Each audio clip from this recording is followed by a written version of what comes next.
I was waiting for you. Thank you. Want to make sure you were coming. All right. Thank you all for coming. So this week the Chamber stands on the verge of breaking a record, and not one that this body should be proud of. For nearly 6 decades, Republicans and Democrats have put politics aside when it's come to the National Defense Authorization Act, known as the NDAA. Regardless of the inherent political disagreements between both of our parties, the NDAA has long been considered a sacred process. But that will change this week. Not in the Senate, where it passed bipartisan, but in this House. And I want to give you 2 reasons why. First, the bill is packed with poison pills to appease this new Socialist Democrat Party. Cuts troops funding. Makes cuts to our military personnel accounts, the same accounts that fund troop pay, benefits, and housing.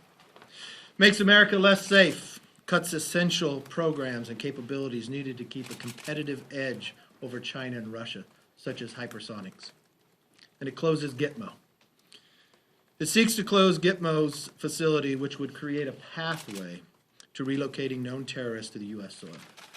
Second, the Democrats' partisan process is egregious in the rejection of a common commitment to our troops. In those 6 decades, Democrats and Republicans have both been in the majority at times, and they always put the troops first. This year it does not. Overwhelmingly, the amendments are partisan. Let me just give you an example. In this year's NDAA on the House floor, 439 amendments were made in order. Of those 439 amendments, 283 are Democrat amendments and 62 are Republican. 64% are Democrat amendments. Compare that to the last term when the Republicans were in the majority. In the FY19, 271 amendments were made in order. 155 were Democrats and 116 Republican. Yes, with the Republican in the majority, we made 57% of the amendments in order to the minority party, the Democrats. In the FY18 year, there were 210 amendments. There were 106 Democrat amendments made in order and 104 Republicans. It was 50 and 49, pretty equal. But again, more Democrat amendments made in order with Republicans in the majority. This is a total change in what this body has done for the last 60 years. When you look across the chamber to the Senate, they have an NDAA that passed with 86 votes. A bipartisan bill, such as in the term before, more than 300 votes on a bipartisan NDAA vote, almost 400. But I really want to draw attention to is probably the most shameful act that I have seen. What this new Socialist Democrat majority party just did to Joe Wilson of South Carolina. Joe has a bill, the Military Surviving Spouse Equity Act. It has 365 co-sponsors. Nearly the entire House, Joe Wilson worked on this bill, went to individually to members to get them to co-sponsor a bill. Not just say they would support it, but to co-sponsor this bill. This bill would make it easier for spouses of service members who have died to receive military benefits. If you know, at the beginning of this Congress, there was a lot of discussion about changing the process of this Congress. The bill was set to be the first qualifying for the consensus calendar.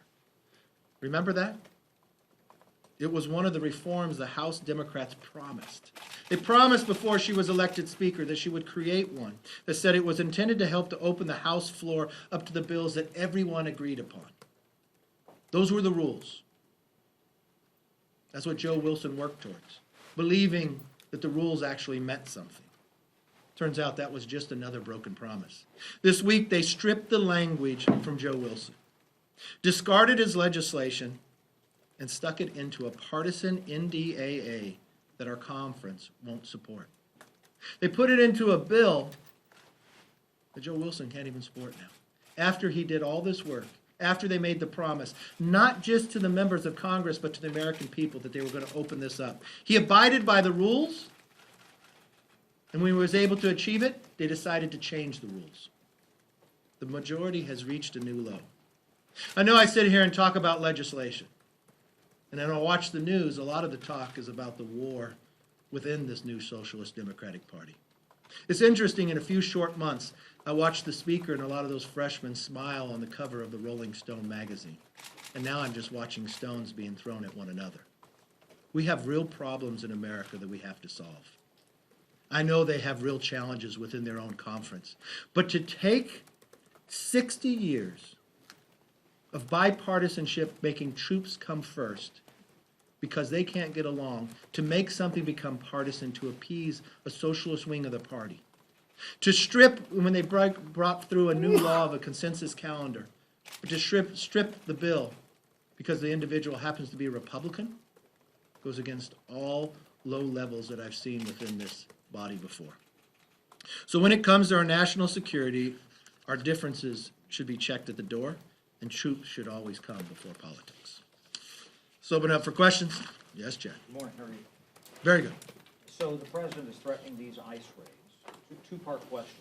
If they do start Sunday, was Congress given sufficient time? As you know, he had talked about this in June and said 2 weeks. We're over that window. And number two, even if they do go forward, is that appropriate as people are going to church and sanctuaries of worship to go and try to arrest them when they are going for faith services? You have two parts to your question. The first part of the question, when the president said prior that these would go forward, remember first what these are.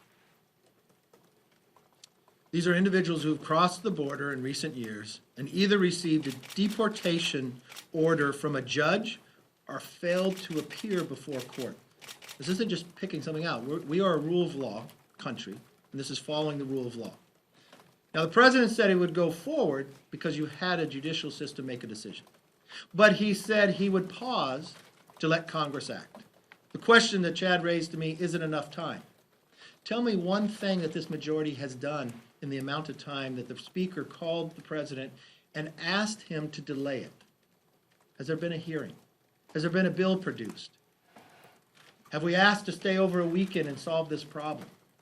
I think if the president actually saw the House actually taking action, he'd probably delay even further to make sure the problem gets solved. The true question is, I hope you ask the speaker when she's here, what has she done? What have we done to actually solve this problem? She asked the president to delay it, and he said he would. Would you take some action? It is the speaker who is causing this problem.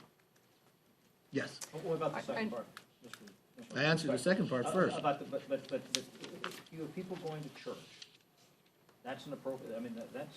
I don't know the time that they'll go through. What I do know is individuals who are here that have an order from a judge that came here illegally or have failed to appear in court when they're having their day in court, they have an order to leave the country. I don't know if that happens on Sunday. I don't know if that happens on Monday or Tuesday. They know they have the order. So if I got an order from a court, I would uphold believing in America and the rule of law when that action takes place. I don't know the day that it takes place, but if you are come to this position, you've been here years, you've gone through a court system, you've been found that you need to be that you have to be deported, you have to follow the rule of law. Your district is cleaning up after an earthquake. Steve Scalise's district is in the path of a very serious hurricane. Do you think there's adequate federal funding right now to address issues from those natural disasters, or do you see the need possibly in the near future for another disaster aid package? Currently, when I check, there is money there to deal with the current situation. Now, knowing after these situations go through, you assess the amount of damage. Inside Ridgecrest, there is a China Lake Naval Weapons Center. Inside the NDAA, I proposed an amendment for $100 million. They haven't been able to assess all the damage yet. I know we've got flooding going on here. It's usually after those assessments come back we will take. But at this current moment, to deal with what's happening right now, they tell me there is enough money in there. But we will have to reassess it based upon when the valuations come back in. Thank you. The president's expected to issue an executive order today to add the citizenship question to the census. Do you think that that's appropriate for him to take executive action, or do you think that Congress is the one that really needs to move to make that happen? I think the president has the right to do it. Supreme Court actually said that in the process, if you read it. For more than 150 years, this question has been there one way or another in a long form. or a short form. I think the census only comes around once every 10 years. We ask numerous amount of questions. I think this is data that we have a right to know and should know. What do you think the rationale is, though, to add it? Is it, because the president has said it has to do with redistricting, that's the total population, though, it doesn't have to do with citizenship. I think from a questionnaire and the number of questions you ask, we should know, especially when you have to deal with a problem. Our challenge is that you want to know how many people are in your country, you want to know how many people are citizens or not, especially when we're dealing with different pieces of legislation. You got to have the correct number. You got to know how to deal from healthcare, supplies, services, and others. There's a lot of questions in there that you're going to ask, and I think this is an appropriate question to ask. Yes. On the debt ceiling, there's credible estimates that it could be breached in early September. Are you urging the speaker to bring a debt ceiling bill before August recess? And how are the budget cap talks going? I met yesterday with Mnuchin and Mick Mulvaney and others, and Leader McConnell was one of the discussions. One of the discussions, too, was the debt ceiling coming and needing to take action. I think before we leave in August, we've got a challenge about immigration. We've got a debt issue, a debt ceiling. We have USMCA. These are all things we should be dealing with. Now, I understand within this new Democrat Socialist Party, they've got a big fight going on in their conference. They have real challenges to bring up the most basic things to go forward. They no longer can have a bipartisan NDAA. They have to make it partisan because within their own fight. I wish, and I understand this is not just a family feud, this has now become a war. I watched a quote from Congresswoman AOC's chief of staff questioning or asking the voters to name me one thing that the Democrats have actually been able to achieve and question into effect this legislative mastermind, the speaker, on her process. So I know they have real fights in there and hard to achieve anything, but I will say this, we on the Republican side will work with anyone who wants to solve these problems. These are three major issues that I think America's looking at, and we would like to work and get the job done. Can you get a budget cap On too? that, Speaker Pelosi put out a number of policy proposals from her members on Monday. Do you have a response to those? What are they? I didn't see them. Policy proposals to what? Basically, it was more oversight on ICE, on DHS. Can't remember all of them. but Standards of care, I think. Standards of care for children. I can't remember if there was more funding.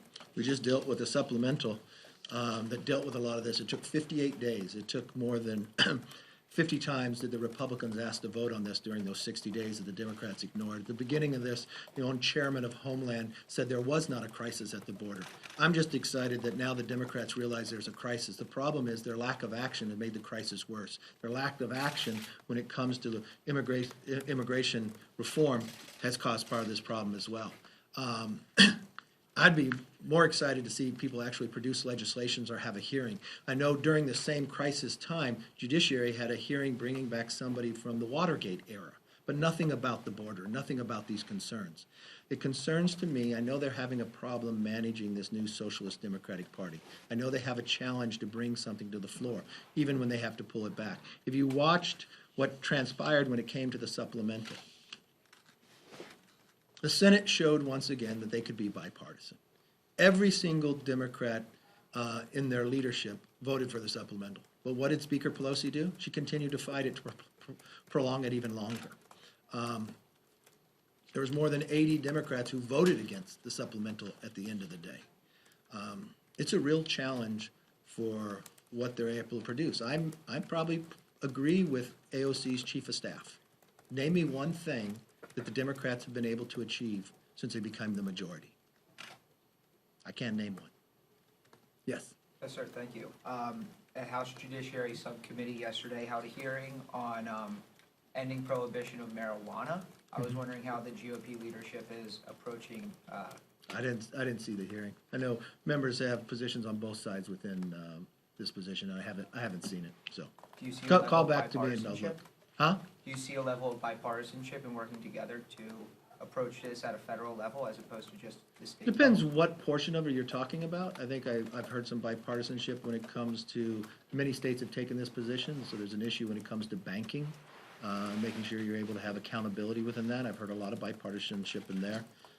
There are members on both sides of the aisle within the Republican Party. We believe in a big tent. So there's many questions you could phrase from within there. I don't know specifically which one, but yeah, they'll look at it. Yes, ma'am. ICE officials told the New York Times that there could be some collateral deportations as a result of these raids, so people who don't have orders of removal or didn't fail to appear before a judge who get caught up in these raids because of proximity to agents. Should they be deported? Are they here illegally? I know the focus right now is that they're focusing on people that have an order from a judge, that have had their day in court, and that's what the focus is. Thank you very much. Thank you.